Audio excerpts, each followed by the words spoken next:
Listen up, yo, got a story to tell about a golf course drama that almost went to hell. A former president, a gunman with a plan. Here's the lowdown on how it all began. Wesley Routh, that's the name they say. 58 years old, from Hawaii, no delay.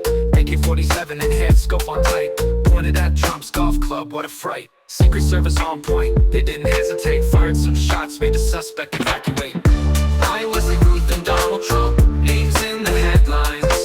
Assassination attempt, crossed some serious lines. From the golf course to I-95, a high-stakes chase to keep Trump alive. 3 to 500 yards, that's how close he got. GoPro on the fence, was he filming the plot? 2 backpacks found full of ceramic tile. What was his plan? It'll take a while. Trump says he's safe, won't slow down his game. Kamala and Joe, they're glad all the same. Wesley Routh and Donald Trump, names in the headlines. Assassination attempt, crossed some serious lines.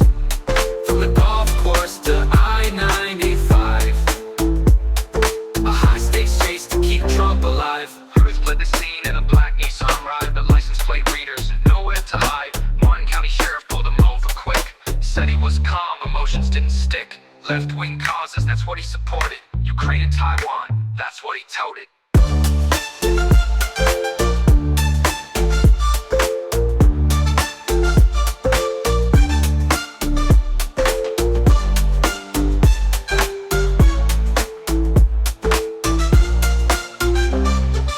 So there you have it, the story unfolds of a Sunday golf game that got real bold. Remember folks, violence ain't the way. Stay safe, stay calm, live to see another day.